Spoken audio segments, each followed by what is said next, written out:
ஓம் தத்புருஷாய வித்மஹே மகாதேவாய தீமஹி தன்னோ ருத்ர பிரசோதயாத்.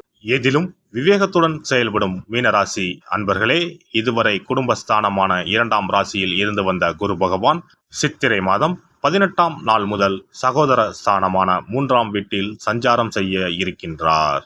சகோதர ஸ்தானத்தில் இருக்கின்ற குரு பகவான் தான் நின்ற ராசியில் இருந்து 5ஆம் பார்வையாக கன்னி ராசியான களத்திரஸ்தானத்தையும், 7ஆம் பார்வையாக விருச்சிக ராசியான பாக்கியஸ்தானத்தையும், 9ஆம் பார்வையாக மகர ராசியான லாபஸ்தானத்தையும் பார்வையிட இருக்கின்றார்.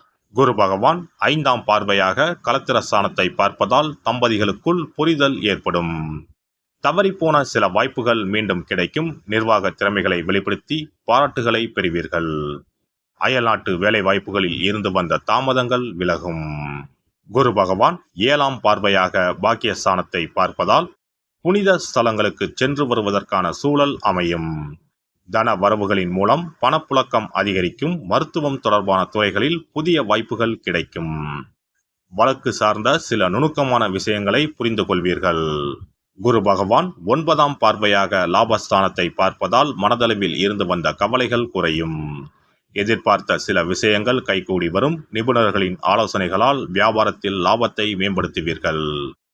உடல் ஆரோக்கிய பிரச்சனைகள் நீங்கி புத்துணர்ச்சி அடைவீர்கள். கௌரவ பொறுப்புகளால் வெளிவட்டாரத்தில் செல்வாக்கு அதிகரிக்கும். குரு பகவான் சகோதர ஸ்தானத்தில் நிற்பதால் பூர்வீக சொத்துக்களை விருப்பத்திற்கு ஏற்ப மாற்றி அமைப்பீர்கள். உடன் பிறந்தவர்களிடத்தில் அனுசரித்து நடந்து கொள்ளவும், எதிலும் திட்டமிட்டு செயல்படுவது எதிர்பார்ப்புகளை நிறைவேற்றும். எதிர்பாராத சில உதவிகளால் கடன் சார்ந்த நெருக்கடிகள் குறையும். மனதிற்கு நெருக்கமானவர்களின் வழியில் மகிழ்ச்சியான சூழல் அமையும். மறைமுக தடைகளை வெற்றி கொள்வீர்கள். குரு பகவானின் நட்சத்திர சஞ்சார பலன்கள்.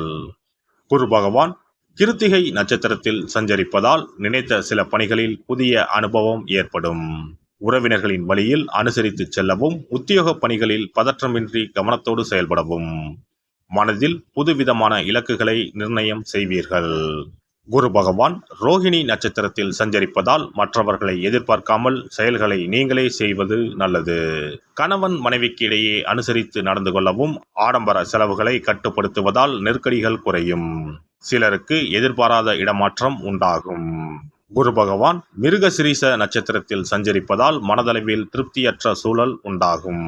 உயர் அதிகாரிகளிடத்தில் அனுசரித்து நடந்து கொள்ளவும், வெளிவட்டார தொடர்புகளில் நிதானத்தை கடைபிடிக்கவும், குடும்ப உறுப்பினர்களிடத்தில் அனுசரித்து செல்லவும்.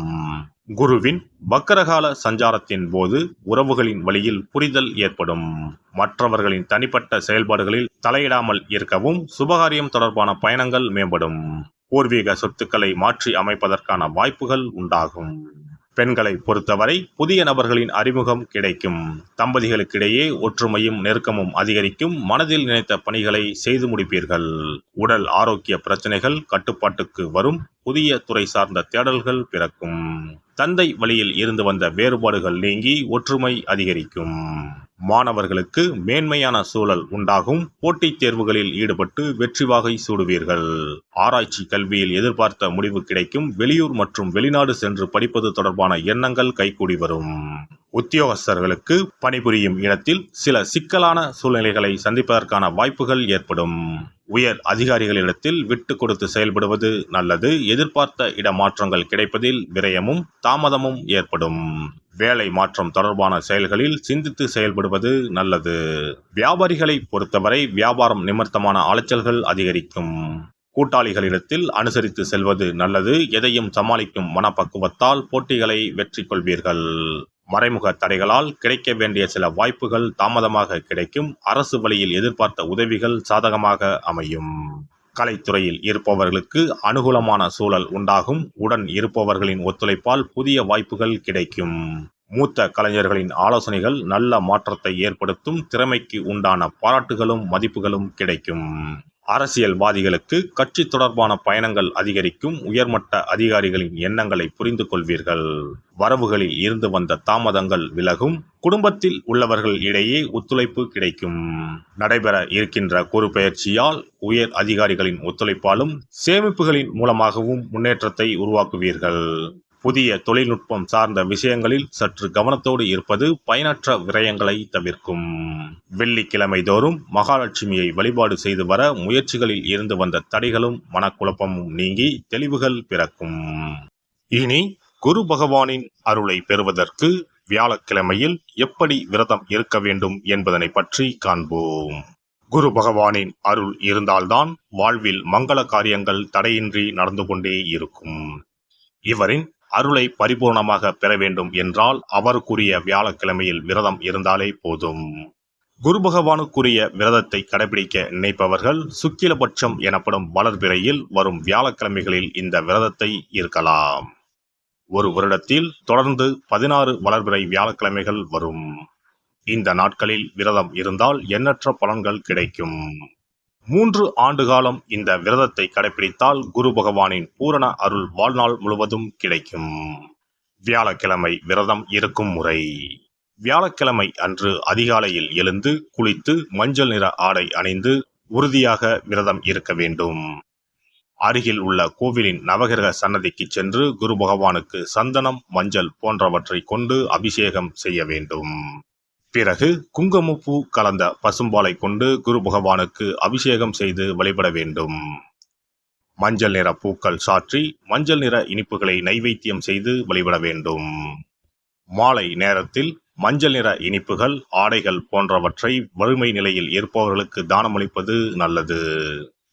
இரவில் உப்பு சேர்க்காத உணவை சமைத்து சாப்பிட்டு வியாழக்கிழமை விரதத்தை நிறைவு செய்யலாம். குரு பகவானை வழிபடும் முறை. குரு பகவானுக்கு தேங்காய் எண்ணெய், நல்லெண்ணெய், நெய் ஆகிய 3ஐயும் கலந்து விளக்கேற்ற வேண்டும். குரு பகவானுக்கு ஏற்றப்படும் விளக்குகளின் எண்ணிக்கை 11 அல்லது 21 இருப்பது சிறந்தது. குரு பகவானுக்கு பிடித்த மலர்கள் முல்லை, மல்லிகை. ஆகையால் அவருக்கு முல்லை அல்லது மல்லிகை மாலையை அணிவித்து கொண்டை கடலையை படைத்து வழிபடுவது சிறந்தது. வியாழக்கிழமை தோறும் சிவன் கோவிலுக்கு சென்று குரு பகவானுக்கு அர்ச்சனை அல்லது கற்பூர ஆரத்தி செய்து வணங்கி வருவது நல்லது. ஆலயங்களில் நவகிரக மூர்த்திகளிடையே உள்ள குருவுக்கு வியாழன் அன்று கொண்டை கடலை மாலை சாற்றி முல்லைப்பூ, சாமந்திப்பூ மற்றும் மஞ்சள் நிற மலர்களால் அர்ச்சித்து வழிபடுவது நன்மை தரும். வியாழக்கிழமை தோறும் கொண்டை கடலை, சுண்டல், மஞ்சள் வாழைப்பழம், தேன், சர்க்கரை, கற்கண்டு மற்றும் இதர இனிப்பு பொருட்கள் இவற்றில் ஏதேனும் ஒன்றை நைவேத்தியமாக படைத்து வழிபட வேண்டும். குரு பகவானுக்குரிய வளர்பிறை வியாழக்கிழமை விரதத்தை முறையாக மேற்கொள்பவர்களுக்கு வாழ்வில் பல யோகங்கள் ஏற்படும். சரியான காலத்தில் திருமணம் நடக்கும். ஜாதகத்தில் குரு கிரக தோஷம் இருப்பவர்கள் இந்த விரதத்தை கடைபிடித்தால் தோஷங்கள் நீங்கும். தொழில் வியாபாரங்களில் சரியான வருமானம் இல்லாதவர்கள், குடும்ப பொருளாதார நிலை சிறப்பாக இல்லாதவர்கள் இந்த விரதத்தை மேற்கொள்வதால் குரு பகவானின் அருள் கிடைக்கப் பெற்று தொழில் வியாபாரங்களில் செல்வ வளம் பெருகும். எல்லாம் வல்ல இறையருளால் நீங்களும் உங்கள் அன்பு குடும்பமும் உடல் நலம், நீலாயுள், நிறை செல்வம், உயர் புகழ், மெய்ஞானம் ஓங்கி வாழ்க வளமுடன். இந்த வீடியோ பதிவு உங்களுக்கு பிடித்திருந்தால் லைக் பண்ணுங்க, கமெண்ட் பண்ணுங்க, ஷேர் பண்ணுங்க, மறக்காம சப்ஸ்கிரைப் பண்ணுங்க, பக்கத்துல இருக்கிற பெல் பட்டனை கிளிக் பண்ணுங்க. நன்றி, வணக்கம். ஓம் நமச்சிவாய. சிவாய நம.